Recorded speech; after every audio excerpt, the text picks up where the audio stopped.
علمنا ما ينفعنا وزدنا علما وبارك لنا في علمنا وارزقنا الإخلاص في القول والعمل كاملا وعلما نافعا لا ينسى وتوفيقا دائما وصحة ويقينا وعافية. اللهم افتح لنا كل خير، اللهم اكفنا بحلالك عن حرامك وأغننا بفضلك عمن سواك، آمين يا رب العالمين. Alhamdulillah kaum muslimin rahimani wa rahimakumullah. Kita lanjutkan pengajian kitab Al-Mukhtasar As-Saghir lil Jami' As-Saghir. Dan kita sudah sampai pada huruf ta, yaitu pada hadis nomor 141. فقال المؤلف حفظه الله تعالى ونفعنا به وبعلومه في الدارين آمين. حرف الطاء. Hadis-hadis yang dimulai dengan huruf ta. Talibul ilmi, orang yang mencari ilmu, lillahi, karena Allah, itu afdalu, lebih utama, indallahi, di hadapan Allah, minal mujahid, daripada orang yang berjihad fi sabilillah, di jalan Allah. Hadis ini diriwayatkan oleh Dailami dalam kitab Firdaus, dan hadis ini derajatnya dhaif. Adapun hadis yang sahih menjelaskan bahwasanya orang yang mencari ilmu dengan mujahid fisabilillah itu setimbang di hadapan Allah Subhanahu wa taala. Kita tampilkan hadis yang menunjukkan hal itu. Fi manzilatil mujahid fisabilillah. Rasul sallallahu alaihi wasallam bersabda, "Man jaa'a masjidi hadza," barang siapa yang datang ke masjidku ini, Masjid Nabawi, lam ya'tihi illa li khairin yata'allamu, semata-mata untuk mempelajari kebaikan, atau yu'allimu, atau mengajarkan kebaikan, fahuwa fi manzilatil mujahid fi sabilillah, maka dia setingkat dengan mujahid fi sabilillah. Jadi bukan lebih unggul, tapi apa? Selevel, setingkat. Hadis ini derajatnya sahih, riwayat Ibnu Majah. Maka kalimat ini afdalu, lebih utama, ini tidak sahih karena hadis ini dhaif. Adapun yang sahih adalah fi manzilah, setingkat. Kenapa setingkat? Karena Islam itu tegak dengan dua. Yang pertama bis sinan, yang kedua bil bayan. Bis sinan artinya dengan senjata, dengan jihad. Bil bayan artinya dengan ilmu. Maka dua-duanya harus kuat. Senjatanya kuat, ilmunya kuat. Maka tidak boleh semua umat Islam perang sehingga tidak ada yang fokus untuk mempelajari ilmu. Nanti ilmunya lemah semuanya. Maka harus ada sekelompok yang belajar ilmu, harus ada sekelompok yang berjihad fi sabilillah. Dan makna ini kita temukan di dalam Al-Quran pada akhir dari surat At-Taubah. Allah Subhanahu wa taala mengatakan, "Wa ma kanal mu'minuna liyanfiru kaffah." At-Taubah 122. Tidak pantas orang beriman semuanya berangkat perang. Falaula nafara min kulli firqatin minhum ta'ifatul liyatafaqahu fid din. Hendaklah ada sekelompok yang mereka bersungguh-sungguh mempelajari ilmu agama. Waliyunziru qaumahum idza raja'u ilaihim la'allahum yahdharun. Supaya kalau yang mujahid tadi sudah pada pulang, maka yang fokus belajar ilmu agama ini bisa mengajarkan ilmu kepada mereka. Nah, maka Allah Subhanahu wa taala membagi umat Islam jadi dua kelompok. Kelompok mujahidin dan kelompok mutafaqqihin. Kelompok yang belajar ilmu agama. Nah, sekarang kita tidak ada perang di Indonesia. Berarti kita fokuskan dalam apa? Ilmu agama. Tapi tetap saja jihad fisabilillah atau i'dad atau persiapan tetap harus dilakukan. Sebagaimana kalam Allah dalam Al-Quran, wa a'iddu lahum mastata'tum min quwwah. Surat Al-Anfal ayat 60. Dan persiapkanlah untuk menghadapi orang-orang kafir apapun kekuatan yang kalian mampu. Wa mir ribatul khail, termasuk juga menunggang kuda, turhibuna bihi aduwallah, untuk menakut-nakuti musuh-musuh Allah Subhanahu wa taala. Nah, kekuatan itu macam-macam. Kuda kekuatan, panah itu kekuatan, kemudian bela diri ini kekuatan. Nah, maka paling bagus kalau di setiap masjid itu ada pengajian juga ada bela diri. Sehingga anak-anak mudanya paham bela diri, sehingga menjaga kekuatan kaum muslimin. Nah, kemudian ada juga pengajian-pengajian seperti ini. Ini menurut saya bahwa masjid itu paling bagus ada dua ini, yaitu pengajiannya ada sehingga semuanya paham agama, kemudian bela dirinya juga ada sehingga kekuatannya juga bagus. Dua-duanya ini adalah sebab kuatnya umat Islam, yaitu bisinan wal bayan, dengan senjata dan dengan ilmu. Kita lanjutkan 142. Talabul halal, mencari yang halal itu adalah jihadun. Jihad. Hadis ini diriwayatkan oleh Qudai, derajatnya dhaif. Tetapi istilah orang mencari yang halal disebut jihad, ini tidak salah. Karena jihad itu artinya sungguh-sungguh. Jihad itu kan ada dua macam kan? Ada jihad untuk melawan musuh, yaitu dalam perang fisabilillah. Ada jihad untuk melawan musuh yang ada pada diri kita, yaitu nafsu kita. Nah, kalau kita tidak memerangi nafsu, maka kita pasti akan mencari segala sesuatu, mau halal, mau haram, diambil semuanya. Tapi kalau kita menuruti aturan Allah Subhanahu wa taala sehingga kita mengikutkan nafsu kita kepada aturan Allah, maka kita hanya mau ngambil yang halal saja, cari kerja yang halal saja. Maka mencari yang halal disebut jihad, ini tidak salah. Meskipun hadis ini memang derajatnya apa? Tidak sahih. Saya tampilkan satu hadis yang menguatkan makna ini. Rasulullah sallallahu alaihi wasallam bersabda, "Wa afdalul mujahidina man jahada nafsahu fi dzatillah." Wa afdalul jihadi, jihad yang paling utama adalah man jahada nafsahu, orang yang menjihati atau melawan nafsunya sendiri fi dzatillahi azza wa jalla, dalam mentaati Allah Subhanahu wa taala. Hadis riwayat Tabarani, derajatnya sahih. Maka seseorang yang mencari nafkah, dia tidak mau yang haram, ini berarti sama dengan sudah melawan nafsunya untuk mengambil yang halal, yang haram tadi. Ini sudah termasuk jihad seperti ini. Bahkan ini disebut oleh Nabi sebagai afdalul jihad, jihad yang paling utama. Maka musuh itu ada dua, ada musuh yang ada dalam diri kita, ini tidak tampak, dan ini sangat berbahaya. Ada musuh yang di depan mata kita, yang tampak, yaitu orang-orang kafir itu. Nah, maka dua-duanya adalah musuh. Kemudian orang yang mencari rizki, itu disebut oleh Nabi fi sabilillah, di dalam hadis yang lain. Fahuwa yu'ifuhu. Rasulullah sallallahu alaihi wasallam bersabda, bahwasanya orang yang mencarikan nafkah untuk anak-anaknya yang masih kecil, in kana kharaja yas'a, kalau seseorang itu keluar untuk mencari nafkah ala wuldihi sigharan, menghidupi anak-anaknya yang masih kecil, fahuwa fi sabilillah, disebut fi sabilillah, sama dengan orang yang jihad. Jihad disebut fisabilillah, ini cari nafkah juga disebut fisabilillah. Kalau memang cari nafkahnya yaitu yang halal tadi. Tapi kalau cari nafkahnya yang haram, nah, tidak mungkin disebut fisabilillah, karena fisabilillah itu artinya taat kepada Allah Subhanahu wa taala.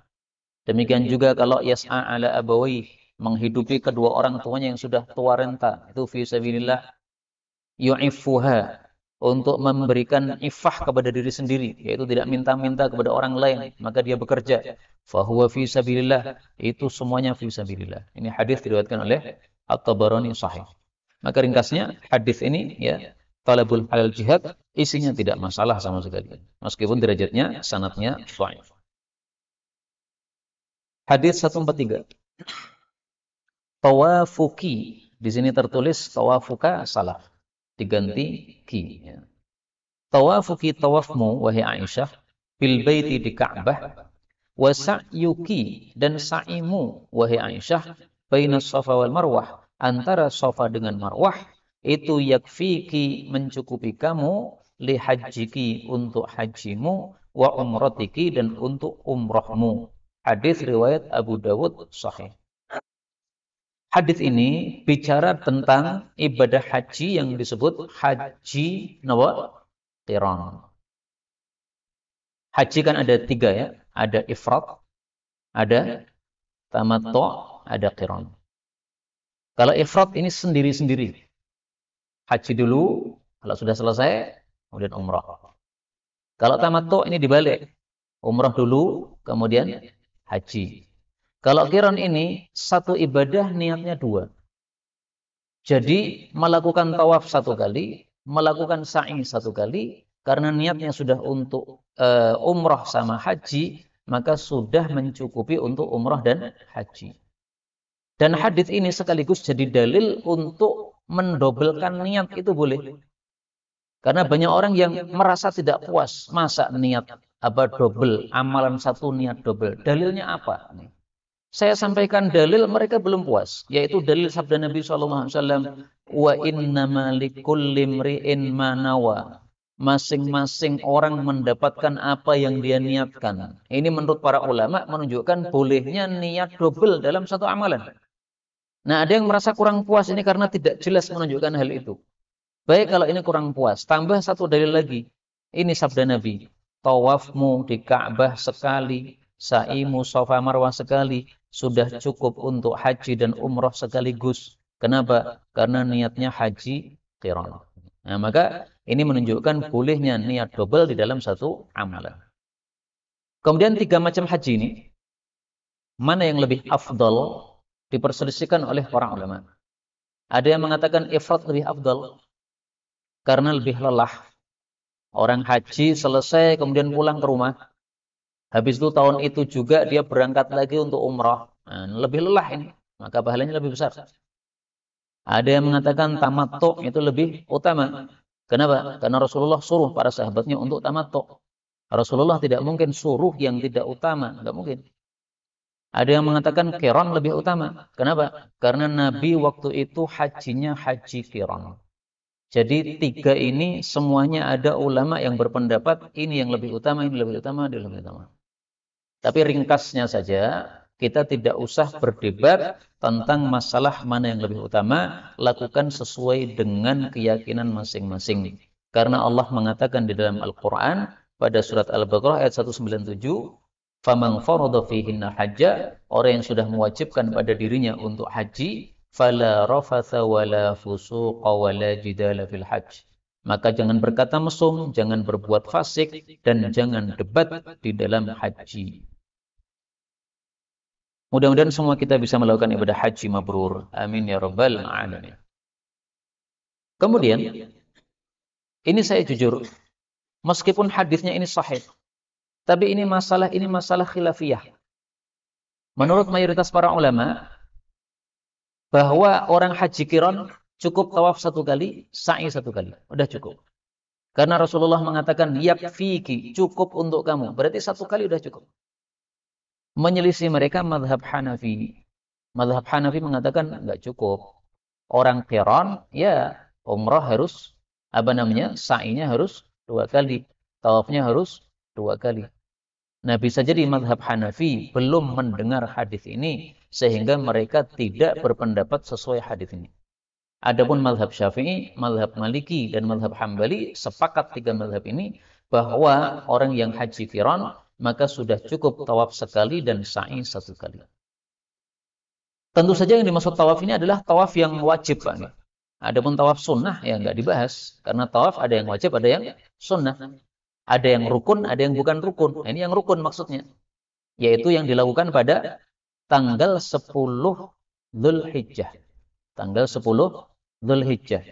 Disebut tawaf nawa, tawaf rukun, okay? Atau tawaf ziarah. Nah, maka itulah yang dimaksud di sini.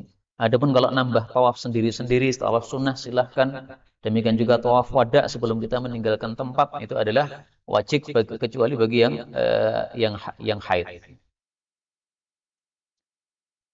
Kemudian kita lanjutkan 144. Tuba, pohon tuba adalah syajaratun, satu pohon yang besar, fil jannati, di dalam jannah. Masirata, sejauh perjalanan, mi'ata amin, 100 tahun. Thiyabu, baju-baju, ahlil jannati, penghuni jannah, takhruju, keluar, min akmamiha, dari kelopak-kelopaknya pohon tuba itu. Hadis riwayat Ahmad, derajatnya sahih. Kaum muslimin rahimani wa rahimakumullah, hadis ini menjelaskan kalam Allah dalam Al-Quran. Allah sering menyebutkan tuba. Ada nggak dalam Quran beberapa kali? Coba kita lihat. Apakah cuma satu kali atau beberapa lagi? Beberapa kali. Saya ingat saya ada beberapa tempat. Oh, cuma satu ya. Alladzina amanu wa amilus solihat. Orang-orang yang beriman dan beramal soleh. Tuba lahum. Mereka mendapatkan tuba. Wa husnu ma'ad. Dan mendapatkan tempat kembali yang baik. Nah, tuba itu apa? Kita nggak paham. Maka oleh Nabi dijelaskan. Tuba itu adalah pohon di dalam jannah. Maka maksudnya ayat tadi menjelaskan orang-orang yang beriman dan beramal soleh, mereka dijamin masuk surga. Kalau masuk surga akan ketemu dengan pohon tuba. Ini tadi adalah surat Ar-Ra'du ayat 29. Maka hadis ini menjelaskan kata-kata tuba di dalam surat Ar-Ra'du ayat 29. Tuba ada juga yang mengartikan bahagia. Kita lihat di sini tafsir Ibnu Abi Zaman ini. Apa kata beliau tentang tuba? Qala Abdullah bin Ubaid bin Umair. Tuba syajaratun fil jannah. Tuba adalah satu pohon di surga. Asluha fi dari Muhammadin sallallahu alaihi wasallam. Yang pangkalnya itu ada di rumahnya Nabi Muhammad sallallahu alaihi wasallam. Wa laysa fil jannati darun, dan tidak ada di dalam surga itu satu rumah manapun, wala ghurfatun, tidak pula ada satu kamar manapun, illa wa ghusnun minha fi tilkad dar, kecuali cabang atau ranting dari pohon itu ada di dalam rumah-rumah tersebut. Jadi semua kamar atau rumah dalam surga itu pasti kena naungan apa? Pohon tuba ini. Makanya Allah mengatakan tuba lahum, karena mereka kalau berada di dalam kamar surga pasti ada rantingnya pohon tuba. Nah, maka mudah-mudahan semua kita termasuk dari ahli tuba. Amin ya rabbal alamin. Nah, maka tuba ini kalau untuk anak, untuk nama anak juga bagus ini, Pak. Karena ini nama satu pohon di dalam surga. Kita harapkan dengan nama tuba, maka dia akan masuk ke dalam surga. Kayaknya jarang ya, Pak, yang pakai nama tuba ini. Ada nggak? Kalau toha itu sering ya, tapi kalau tuba, nah itu jarang ya. Tapi ada itu di YouTube saya pernah baca, Gus Tuba. Ya, mungkin ngambil dari hadis ini. Kemudian yang dimaksud masirata mi'ati amin, perjalanan 100 tahun. Itu maksudnya adalah luasnya pohon ini. Kalau kita berada di bawah pohon itu untuk lepas dari naungan pohon tadi, kita perlu perjalanan 100 tahun. Apakah berarti kalau sudah 100 tahun betul-betul kita lepas dari pohon tadi? Belum tentu. Karena kata-kata mi'ah 100 dalam bahasa Arab ini biasa digunakan untuk menunjukkan banyak. Seperti angka 70 maksudnya banyak. 700 maksudnya banyak. 100 maksudnya banyak. 40 maksudnya banyak. Seperti orang Indonesia mengatakan grojokan sewu. Apakah betul-betul sewu? Demikian juga mengatakan kampung 1000. Atau yang lain-lain yang sekitar itulah. Ya, maka itu semuanya menunjukkan takfir atau maksudnya menunjukkan banyak. Kemudian hadis ini menunjukkan bahwa pakaian-pakaian ahli surga terbuat dari bagian dari pohon tersebut. Sebagaimana kita ketahui bahwa kain ini kan dibuat dari bagian dari pohon. Nah, maka Allah Subhanahu wa taala pun membuat baju-baju ahli surga dari pohon tuba ini. Makanya syajaratun tadi saya artikan pohon yang besar. Di sini kurang ya. Pohon yang besar. Kenapa diartikan besar? Karena di sini ada tanwin. Nah, sudah sering saya sampaikan kaidahnya mengatakan at-tankiru. Penggunaan isim nakirah itu lit ta'zimi, untuk menunjukkan agung.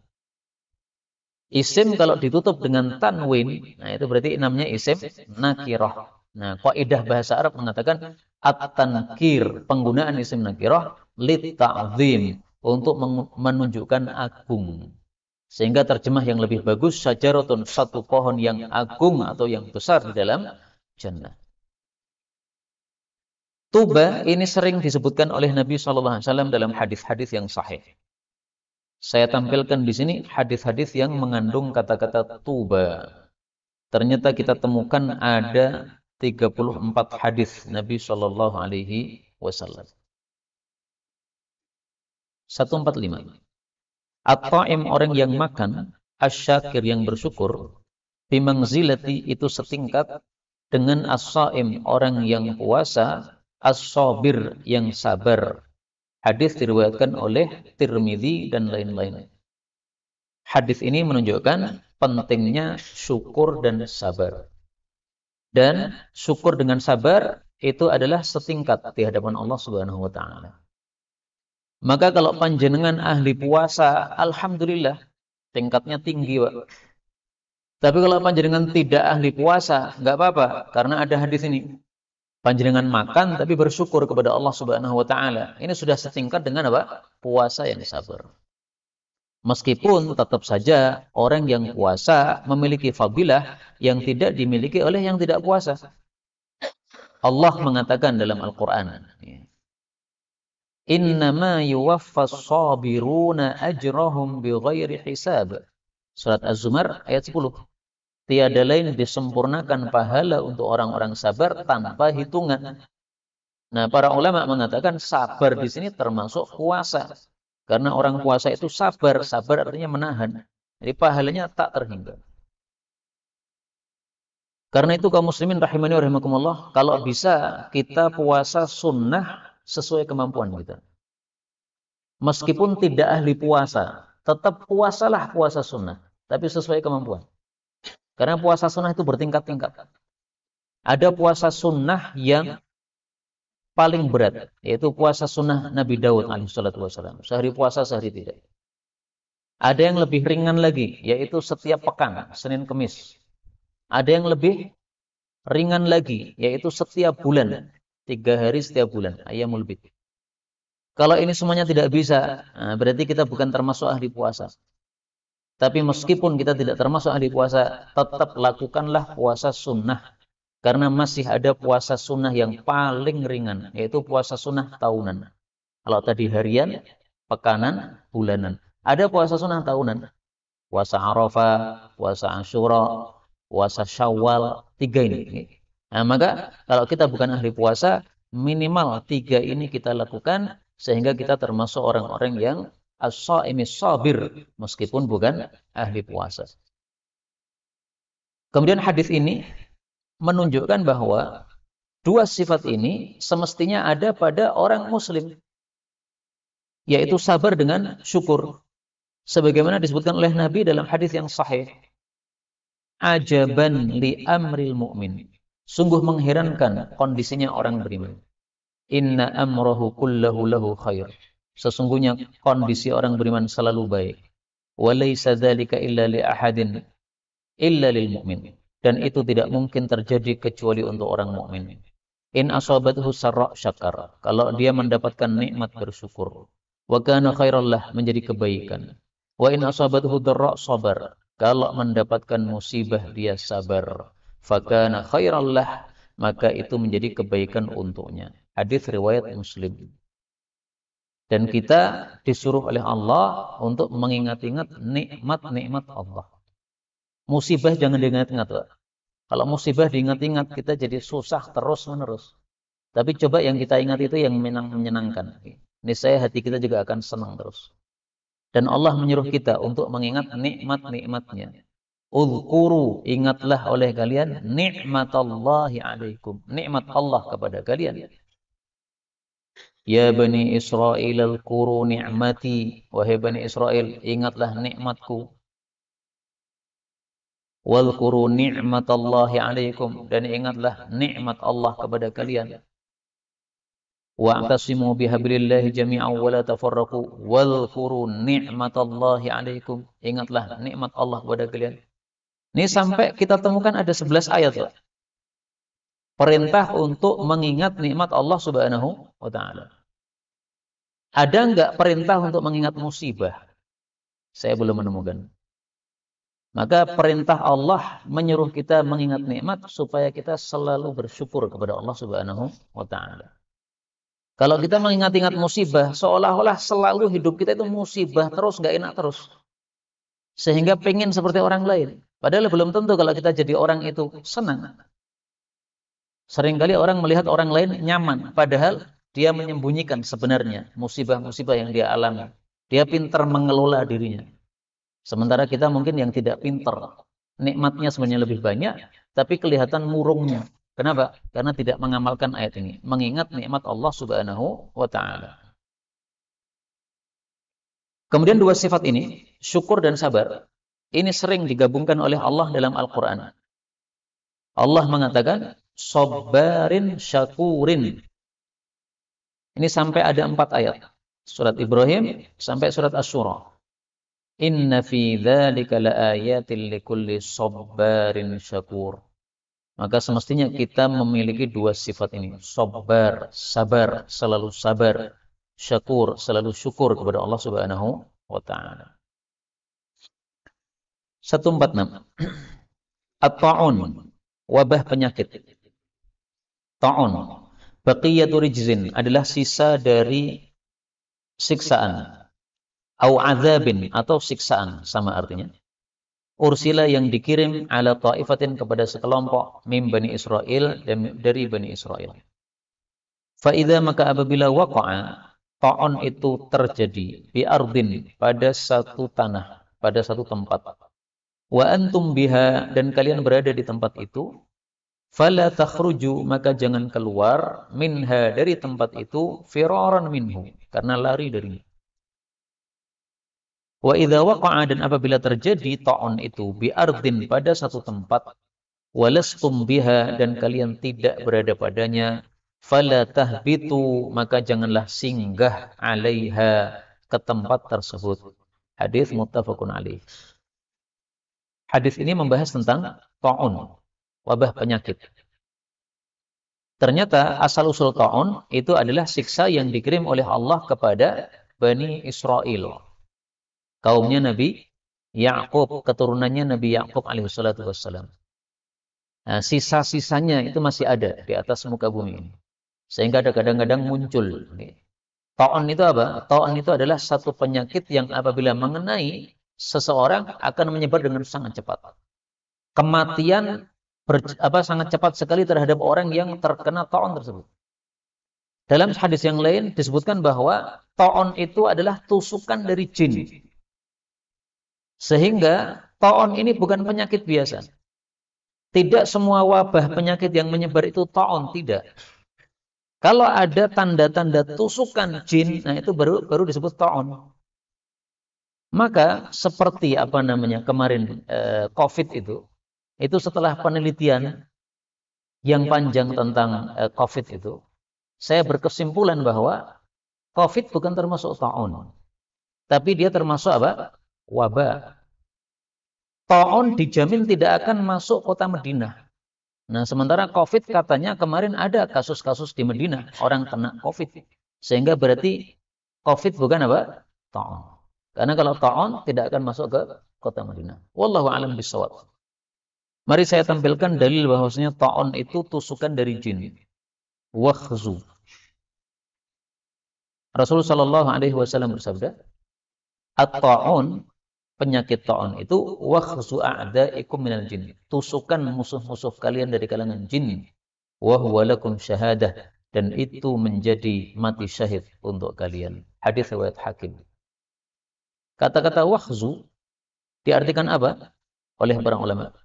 Ai, maksudnya ta'nu, tusukan, a'da'ikum, musuh-musuh kalian. Qala Ibnu Hajar, walam arahu bilafzi ikhwanikum. Nah, ini enggak ada kaitannya. Nah, maka wahzun itu artinya tusukan. Sehingga sebagian masyayikh menjelaskan, tanda ta'un itu ketika kita terkena ta'un, tangan kita misalnya, ini akan muncul seperti tusukan dari dalam. Nah, maka kemudian tiba-tiba keluar luka. Maka Sayyidina Mu'ad bin Jabal pernah pada suatu hari ketika terjadi ta'un amwas, dia melihat tangannya. Nah, tangannya tiba-tiba nongol seperti tusukan begitu, keluar darah. Maka dia mengatakan, alhamdulillah, saya terkena ta'un. Kenapa alhamdulillah? Karena di sini Nabi mengatakan wa huwa lakum syahadah, dan mati syahid itu termasuk ta'un itu termasuk mati syahid. Wallahu a'lam bishawab. Itulah makna ta'un sesuai hadis-hadis yang ada. Maka tidak semua wabah penyakit adalah ta'un, Tapi ta'un itu adalah termasuk dari wabah penyakit. Kemudian hadis ini menunjukkan bahwa kalau ada satu tempat terkena ta'un, maka kita tidak boleh keluar darinya kalau kita penghuni di situ. Kenapa tidak boleh keluar? Karena kalau keluar bisa menularkan penyakit kemana-mana. Sehingga yang sudah berada di situ tidak boleh keluar. Supaya penyakitnya tidak menyebar. Sebaliknya orang yang di luar tidak boleh masuk. Karena kalau dia masuk sama dengan dia nantang penyakit. Seolah-olah dia mengatakan, enggak apa-apa, saya mati di situ. Enggak boleh begitu. Ini jiwa kita ini bukan milik kita, ini milik Allah, dititipkan kepada kita. Kita harus jaga. Sehingga kalau ada bahaya, jangan mendekati bahaya. Maka ada dajjal pun kita disuruh untuk lari. Nah, ada ta'un pun kita disuruh untuk menghindar, jangan masuk ke tempat yang ada ta'unnya. Maka hadis ini sekaligus menunjukkan bahwa penyakit itu bisa menular. Adapun sabda Nabi la adwa, tidak ada penyakit yang menular, maka itu maksudnya adalah tidak ada penyakit yang menular dengan sendirinya, itu enggak ada. Karena orang-orang jahiliyah menganggap penyakit itu menular sendiri. Nah, Nabi mengatakan enggak. Menularnya dengan izin dari Allah Subhanahu wa taala. Buktinya kalau ada orang yang terkena wabah penyakit, satunya mati, satunya tidak. Kemudian satunya kena, satunya tidak. Dalam satu keluarga ada yang kena, ada yang tidak. Nah, berarti menunjukkan bahwa menularnya atas izin Allah Subhanahu wa taala. 147. Qala Rasulullah sallallahu alaihi wasallam. At-ta'nu, ditusuk, wa ta'unu, dan ta'un, wal hadmu, dan terkena runtuhan bangunan, wa aklus sabu', dan dimakan oleh binatang buas, wal gharaq, dan tenggelam, wal haraq, dan terbakar, wal batn, dan sakit perut, wa dzatul jambi, dan penyakit dzatul jambi, semua itu adalah syahadatun, mati syahid. Jadi maksudnya mati syahid di hadapan Allah itu tidak harus mati di medan perang. Karena kalau mati syahid harus di medan perang, yang mati syahid jadi sedikit sekali, Pak. Di Indonesia nggak ada perang sekarang, berarti nggak ada di antara kita yang mati syahid dong. Nah, maka karena rahmat Allah menghendaki ada yang mati syahid, maka Allah pun menetapkan mati syahid bermacam-macam. 1, at-ta'an, ditusuk oleh musuh dalam perang. 2, at-ta'un, terkena wabah ta'un tadi.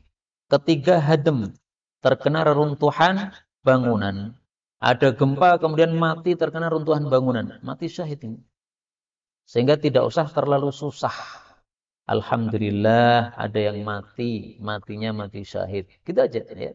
Dilihat sisi positifnya. Jangan negatifnya malah susah nanti.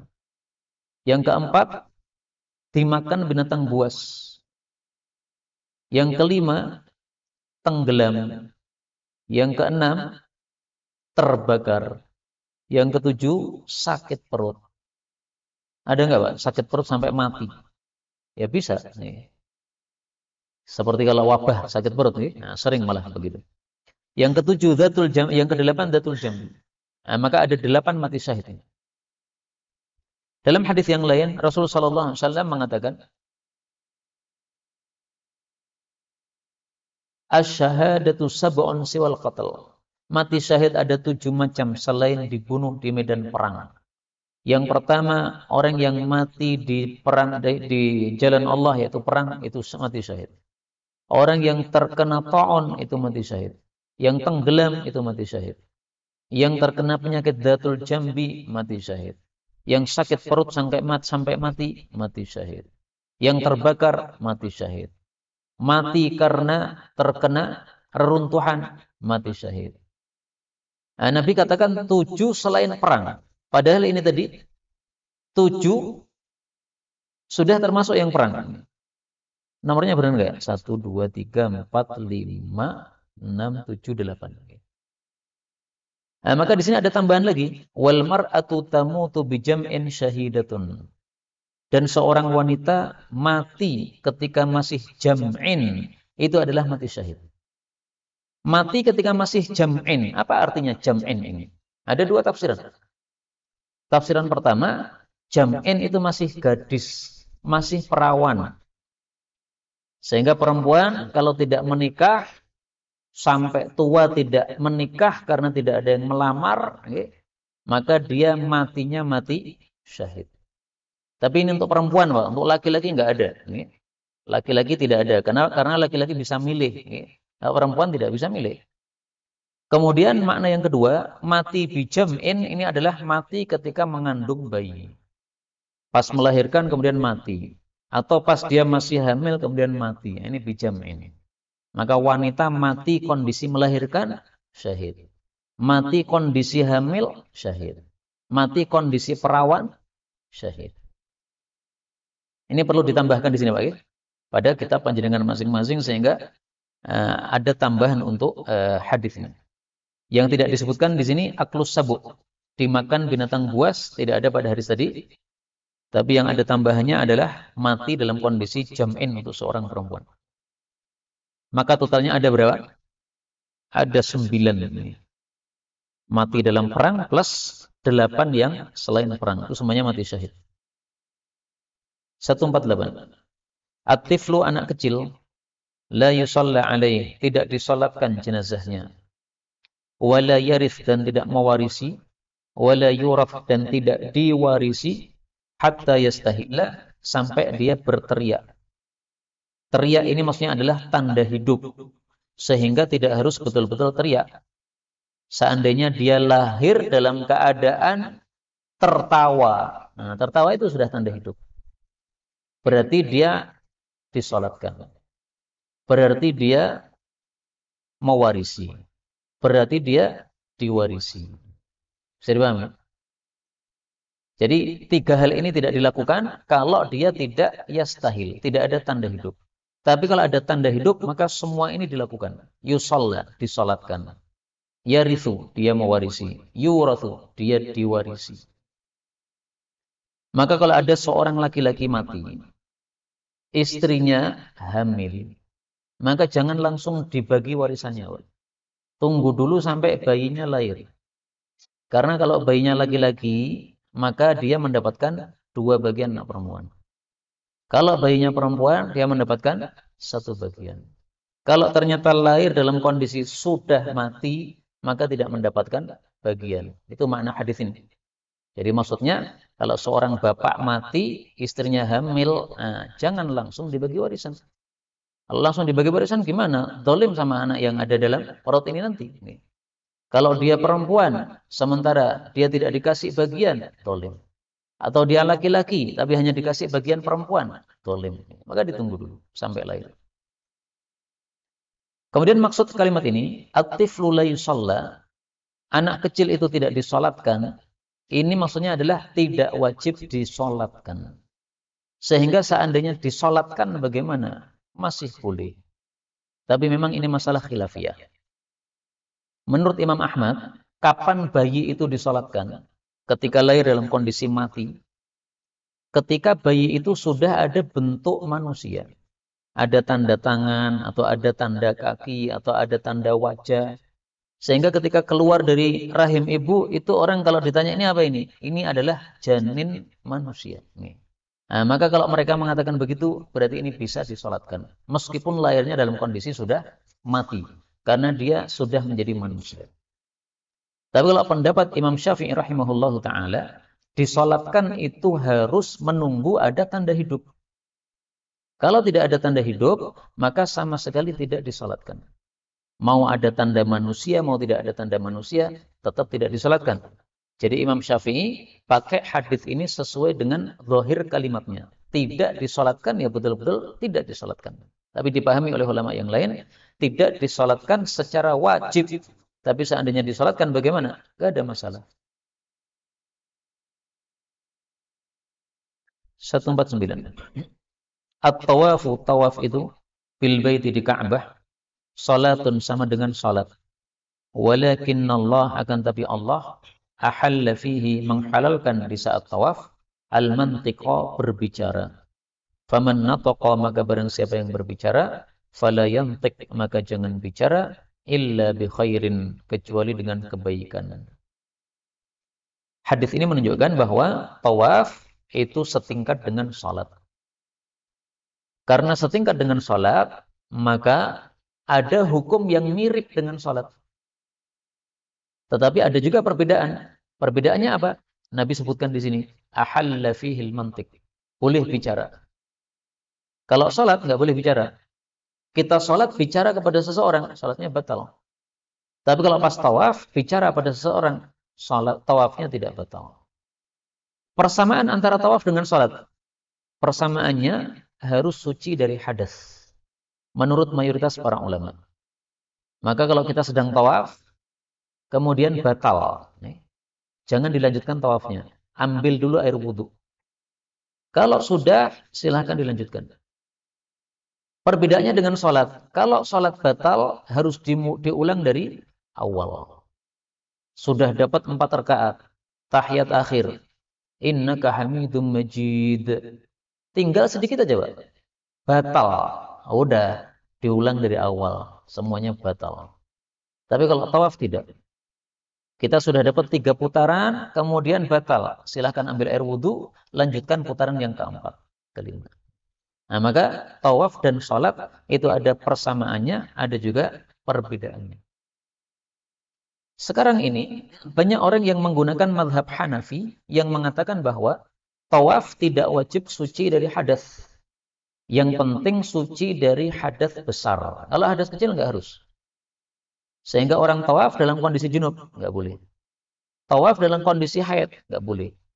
Tapi tawaf dalam kondisi sudah kentut, boleh, menurut mazhab Hanafi. Jadi ada 2 pendapat. Mayoritas ulama berpendapat harus suci dari hadas. Mazhab Hanafi mengatakan tidak harus suci dari hadas kecil, yang penting hadas besar. Nah, gara-gara ada perselisihan pendapat ini, maka ini malah jadi keringanan bagi kita umat Islam. Seandainya sepakat seluruh ulama, maka susah kita. Karena kalau kondisi haji itu banyak sekali orangnya. Kemudian orang-orang yang sudah tua disuruh untuk wudhu. Nah, sehingga ada ungkapan mengatakan, ikhtilafu al-ulama'i rahmatun. Perselisihan pendapat para ulama itu adalah rahmat. Ini kalimat bisa dipahami benar. Yaitu gara-gara ada perbedaan pendapat tadi, maka jadi keringanan untuk umat. Contohnya itu tadi. Seandainya tidak ada perselisihan pendapat, nah susah kita. Tapi karena ada perselisihan pendapat, maka menjadi rahmat, jadi keringanan untuk umat Islam dalam kasus ini. Dan ini salah satu contoh mazhab yang tidak populer, tapi kemudian menjadi populer karena berubahnya kondisi. Contoh yang lain. 4 mazhab berpendapat, kalau seorang suami mengatakan kepada istrinya, kamu saya talak 3. Maka yang terjadi adalah talak 3. Ibnu Taimiyah mengatakan, bahwasanya orang kalau mengatakan, kamu saya talak 3, maka yang terjadi talak 1. Gara-gara Ibnu Taimiyah menyelisih 4 mazhab, maka dia dianggap sesat, bahkan ada yang menganggap kafir, bahkan dia dimasukkan penjara gara-gara pendapat yang berbeda tadi. Tapi itu dulu, Pak, tahun 700-an. Sekarang fatwa itu malah populer digunakan pada masa sekarang. Karena saking banyaknya orang yang tidak peduli terhadap ucapannya. Marah sama istri, tiba-tiba mengatakan, kamu saya talak 3. Habis itu menyesal sendiri. Padahal sudah talak 3, tidak bisa rujuk kepada istrinya, kecuali harus dinikahi oleh orang lain. Kemudian dikumpuli oleh orang lain tadi. Kemudian dicerai lagi oleh orang lain tadi, baru suami pertama bisa rujuk. Nah, ini menyusahkan diri sendiri. Akhirnya pendapat ini kemudian sekarang populer. Maka saya melihat cerita Ibnu Taimiyah di penjara itu tertawa betul saya. Cuma masalah beda pendapat kok di penjara. Padahal sekarang malah Pak, pendapatnya populer. Nah, demikian juga tawaf ini tadi, tawaf di Ka'bah, ini menurut mayoritas para ulama tidak boleh dalam kondisi hadas, tapi kondisi yang sekarang menyebabkan orang-orang menggunakan pendapat yang mengatakan boleh. Ya, karena banyaknya manusia yang melakukan tawaf. Terakhir, at-taharatu bersuci itu arba'un, ada 4. Yang pertama, qassus syarib, potong kumis. Yang kedua, halqul anah, mencukur bulu kemaluan. Yang ketiga, taklimul azfar, memotong kuku. Yang keempat, as-siwaku, bersiwak atau gosok gigi. Hadis diriwayatkan oleh Bazzar derajatnya dhaif. Adapun yang sahih adalah hadis Nabi sallallahu alaihi wasallam, ashrun minal fitrah. Ada 10 termasuk dari fitrah. Qassus syarib, potong kumis. I'fa'ul lihyah, memanjangkan jenggot. As-siwaku, bergosok gigi. Istinsyaqul ma'i, istinsyak, masukkan air ke lubang hidung. Qassul alfari, potong kuku. Ghuslul barojim, mencuci barojim. Apa itu barojim? Nah, kita lihat penjelasan para ulama. Yang dimaksud barojim itu adalah aqdul asabi wa mafsaluha. Ini Pak. Napa istilahnya? Jari-jari ini ada apa ini? Lekuannya ini. Nah, ruas-ruasnya ini. Ruas-ruas jari, lekuan-lekuan jari. Ini kan ada kotor-kotoran kadang-kadang.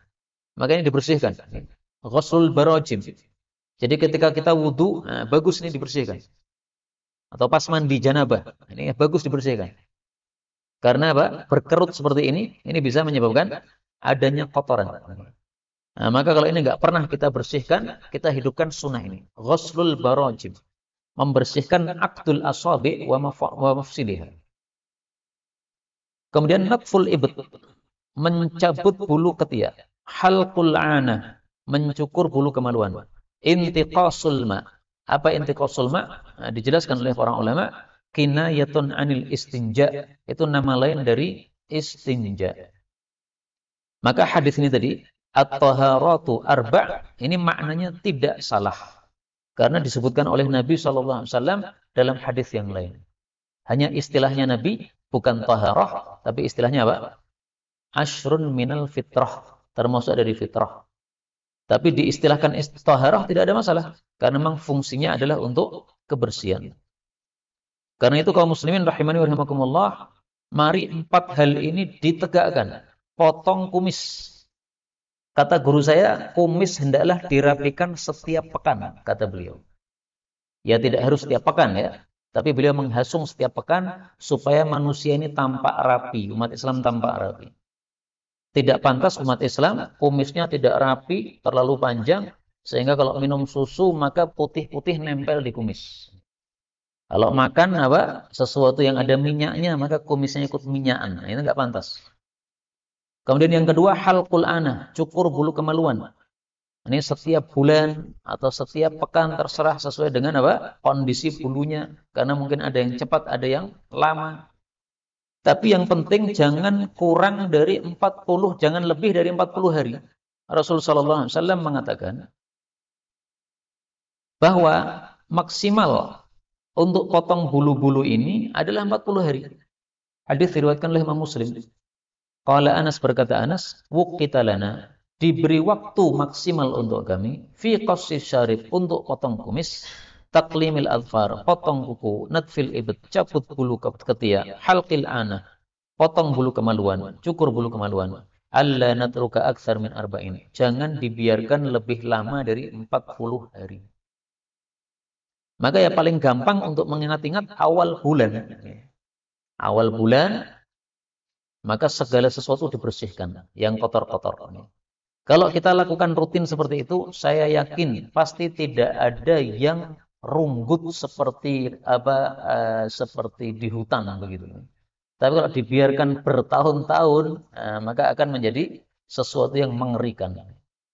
Maka tolong, betul-betul, karena banyak orang yang tidak memperhatikan sunnah Nabi ini. Sehingga ketika dia berdoa begini, sementara dia pakai kaos, pasti semua orang akan mendapatkan bau yang tidak enak.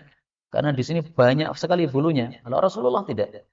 Rasulullah ketika berdoa, kemudian terlihat putih ketiaknya, maka tidak ada bulu sama sekali yang menutupi ketiak Nabi SAW. Para ulama berselisih pendapat. Ada yang mengatakan tidak terlihat bulunya itu karena memang khusus Nabi nggak ada bulu yang muncul. Tapi pendapat yang lebih kuat, Nabi tetap ada bulunya yang muncul. Tapi karena beliau selalu membersihkan, maka menjadi bersih sehingga putih ketiaknya. Ini sunnah Nabi yang saya kira perlu untuk digarisbawahi, karena banyaknya orang yang tidak melakukan sunnah ini, yaitu rutin dalam membersihkan bulu ketiaknya. Wallahu taala alam bisawab. Walhamdulillahi rabbil alamin.